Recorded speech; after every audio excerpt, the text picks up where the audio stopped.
ಇವತ್ತಿನ ವಿಡಿಯೋದಲ್ಲಿ veg fried rice ಯಾವುದೇ ರೀತಿ ಸಾಸ್ ಬಳಸದೆ ಕೇವಲ 10 ಮಿನಿಟ್ಸಲ್ಲಿ ಟೇಸ್ಟಿಯಾಗಿ ಹೇಗೆ ಮಾಡ್ಕೊಳ್ಳೋದು ಅಂತ ನೋಡೋಣ. ಎಲ್ಲೂ ಸ್ಕಿಪ್ ಮಾಡದೆ ನೋಡಿ. ನಮಸ್ತೆ ವೀಕ್ಷಕರೇ, ಎಲ್ಲರಿಗೂ ಸವಿ ಕಿಚನ್ ಕನ್ನಡಗೆ ಸ್ವಾಗತ. ದಯವಿಟ್ಟು ಸಬ್ಸ್ಕ್ರೈಬ್ ಮಾಡಿ ಸಪೋರ್ಟ್ ಮಾಡಿ. ಇಲ್ಲಿಗೆ ಸ್ಟವ್ ಹಚ್ಚಿ ಪ್ಯಾನ್ ಇಟ್ಟು 4 ರಿಂದ 5 ಸ್ಪೂನ್ ಆಗುವಷ್ಟು ಎಣ್ಣೆ ಹಾಕ್ಕೊಳ್ತಾ ಇದ್ದೀನಿ. ಎಣ್ಣೆ ಚೆನ್ನಾಗಿ ಬಿಸಿ ಮಾಡ್ಕೊಂಡಿರಬೇಕು. ಅನಂತರ ಇಲ್ಲಿ 4 ರಿಂದ 5 ಹಸಿಮೆಣಸಿನಕಾಯಿನ ಹಾಕ್ಕೊಂಡಿದ್ದೀನಿ. 30 ಸೆಕೆಂಡ್ಗಳ ಕಾಲ ಆಯಿಲಲ್ಲಿ ಹಸಿಮೆಣಸಿನಕಾಯಿನ ಫ್ರೈ ಮಾಡ್ಕೊಳ್ಳೋಣ. ಅನಂತರ ಇಲ್ಲಿ ಸಣ್ಣದಾಗಿ ಕಟ್ ಮಾಡಿರೋವಂಥ ಕ್ಯಾರೆಟು ಬೀನ್ಸ್ನ ಹಾಕ್ಕೊಂಡಿದ್ದೀನಿ. ಇದನ್ನು ಒಂದು 2 ನಿಮಿಷಗಳ ಕಾಲ ಹೈ ಫ್ಲೇಮಲ್ಲೇ ಚೆನ್ನಾಗಿ ಫ್ರೈ ಮಾಡಿಕೊಂಡ ನಂತರ ಇಲ್ಲಿ ಕ್ಯಾಪ್ಸಿಕಮ್ನ ಹಾಕ್ಕೊಂಡಿದ್ದೀನಿ. ನಮಗೆ ಈ ವೆಜಿಟೇಬಲ್ಸ್ ಎಲ್ಲ 50% ಕುಕ್ ಆಗಿದ್ರೆ ಸಾಕು, ಕ್ರಂಚಿಯಾಗಿ ಸಿಗಬೇಕು ಬಾಯಿಗೆ, ಆಗಲೇ ಚೆನ್ನಾಗಿರೋದು.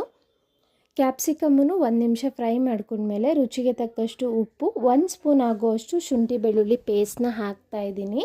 ಹಸಿ ಸ್ಮೆಲ್ಲೆಲ್ಲ ಹೋಗೋವರೆಗೂ ಫ್ರೈ ಮಾಡ್ಕೊಳ್ಳೋಣ. ಈಗ ನೋಡಿ, ಈಗ ಹೈ ಫ್ಲೇಮಲ್ಲೇ ನಾನು ಒಂದು 3 ನಿಮಿಷಗಳ ಕಾಲ ಫ್ರೈ ಮಾಡ್ಕೊಂಡಿದ್ದೀನಿ. ಈ ತರಕಾರಿ ಎಲ್ಲ ಪರ್ಫೆಕ್ಟಾಗಿ ಕುಕ್ ಆಗಿದೆ. ನಾನಿಲ್ಲಿ ಉದ್ರುದ್ರಾಗಿ ಅನ್ನ ಮಾಡಿಟ್ಕೊಂಡಿದ್ದೆ. ಬಾಸುಮತಿ ರೈಸ್ ಯೂಸ್ ಮಾಡ್ತಿದ್ದೀನಿ. ನೀವು ಬೇಕಾದರೆ ಸೋನಾ ಮಸೂರಿನೂ ಸೇರಿಸ್ಕೋಬೋದು.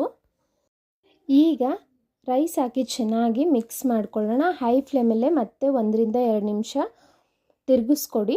ಇದಕ್ಕೆ ಕೊನೆಯದಾಗಿ ಇಲ್ಲಿ ಅರ್ಧ ಸ್ಪೂನ್ ಆಗುವಷ್ಟು ಮೆಣಸಿನ ಪುಡಿನ ಹಾಕ್ತಾ ಇದ್ದೀನಿ. ಪೆಪ್ಪರ್ ಪೌಡರ್ ಇಲ್ಲ ಅಂದರೆ ನೀವು ಮೆಣಸನ್ನು ಕುಟ್ಟಿ ಪುಡಿ ಮಾಡಿ ಸೇರಿಸ್ಕೋಬೋದು. ಈಗ ಎಲ್ಲವನ್ನು ಚೆನ್ನಾಗಿ ಮಿಕ್ಸ್ ಮಾಡಿ ನಾನು ಸ್ಟವ್ನ ಆಫ್ ಮಾಡ್ಕೊಳ್ತಾ ಇದ್ದೀನಿ.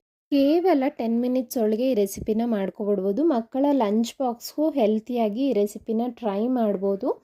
ತುಂಬ ಕ್ವಿಕ್ಕಾಗುತ್ತೆ. ನಮ್ಮ ಇವತ್ತಿನ ರೆಸಿಪಿ ನಿಮ್ಗೆ ಇಷ್ಟ ಆಗಿದರೆ ಪ್ಲೀಸ್ ಸಬ್ಸ್ಕ್ರೈಬ್ ಮಾಡಿ, ಹಾಗೆ ವಿಡಿಯೋನ ಲೈಕ್ ಮಾಡೋದನ್ನು ಮರಿಬೇಡಿ. Thank you.